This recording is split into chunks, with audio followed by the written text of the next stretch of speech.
Hello, everyone, and welcome to another episode of 10 Minutes to a Better Building, podcast brought to you by the folks at Boland. I'm your host today, Tyler Kern. Thank you so much for joining us for this episode of the show. Today, we're talking about finding utility incentives for your building, and we're going to talk about what that looks like, what sorts of incentives are out there, and so much more. And joining me here on the show today is Emily Herchenroeder. She's the Energy Solutions Team Leader at Boland. Emily, welcome to the show. Thanks for joining me. Thank you, Tyler. I'm happy to be here. We are happy to have you on, Emily. And so, first of all, for people who might not be familiar, there are obviously the standard utility rebates on equipment that I think most people are going to be aware of. But today we're talking about some of the more unique incentives that don't fall in the prescriptive category. And so give us an overview of these incentives and what their purpose really is. Sure. Yeah. So, really the purpose of the incentive program is pretty simple. It's designed to reduce demand on the utility grid by incentivizing businesses to do capital improvement projects at a fraction of the cost. The savings for clients is pretty much two-part. You have the incentive rebate payout, and that's paired with a significant cut in the HVAC energy usage. So this could look like a simple payback of 3 to 5 years down the road in some cases. So what we want to do today is really walk through a few examples of some of these incentives and what they look like and how they've been beneficial and how Boland has really worked with their customers and with their clients to implement some of these incentives. And so Emily's going to walk us through some of these examples. And we want to start off with AFDs. And so Emily, tell us a little bit more about an example of AFDs and how they've proven to be beneficial and a little bit more about that. Sure. Yeah. We actually found a chiller plant in DC that qualified for a really good rebate for AFDs. Since Washington, DC already has a relatively expensive electricity rate, we found that this payback was actually, for one AFD itself, roughly 2 to 3 years payback. And then a second drive would be 5 years or less for both. This was a key decision factor in moving forward with this project for the client. So there's a lot of opportunity out there to get, to retrofit AFDs on existing plants. In addition to DC, there's programs with Pepco and Dominion that offer $50 per horsepower for Pepco and then $56 per horsepower for Dominion. That is fantastic, and I think a really powerful example of what incentives like this can do and the benefits of them. Is there anything else about AFDs that you want to share before we move on to our next example?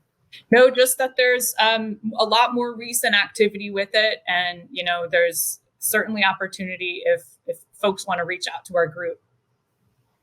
Excellent stuff. So next we're going to talk about Belimo energy valves. And so tell us about this example and give us some details on why Belimo energy valves are incentivized.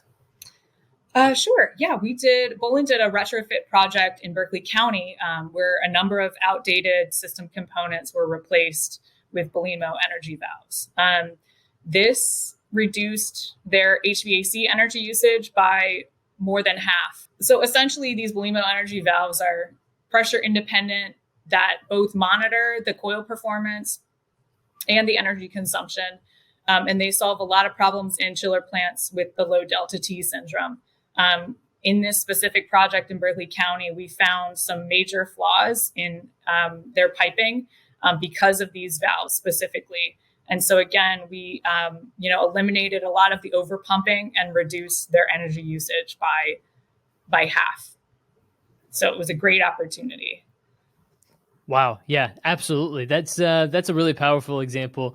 And I think something that's certainly worth bringing up and discussing. And we also wanted to talk about dynamic air filters. That's our last example here today. So tell us the story about dynamic air filters and maybe a good example that goes along with it and how you work to find incentives in this case. Sure. Yeah. Boland developed a project with a client recently, which offered a pretty substantial rebate on these dynamic air filters.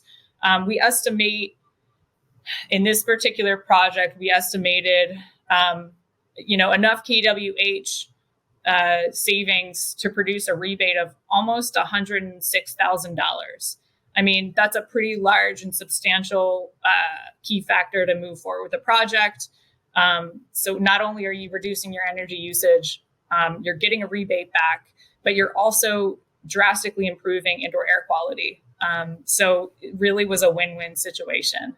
So specifically in DC, for these types of custom projects, they offer 3.5 cents per kWh saved. Pepco offers 25 cents per kWh saved, and Dominion offers 4 cents per kWh saved. So there's opportunity in all of those territories.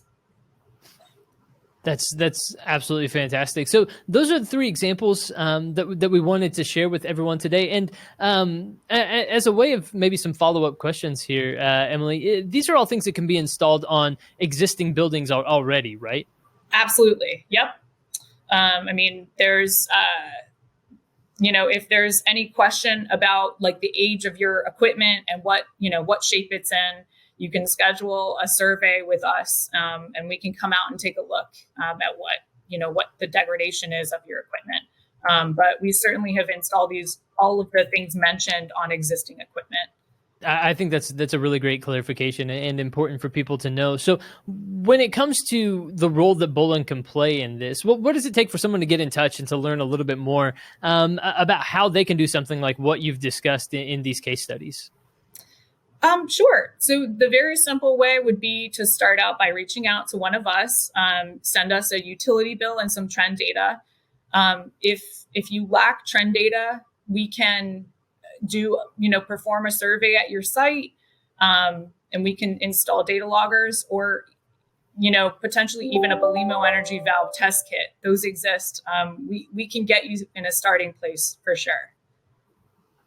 Absolutely. Now, this is these 10-minute conversations always just absolutely fly by, and it always amazes me how quickly we can fill up a podcast like this. And so it always feels like there's so much more we could dive into with each of these examples and each of these topics. But Emily, as we begin to wrap up this episode today, is there anything else you want people to know about finding incentives and finding these utility incentives for your building? Anything else that people need to be aware of and that you want people to know before we wrap this up?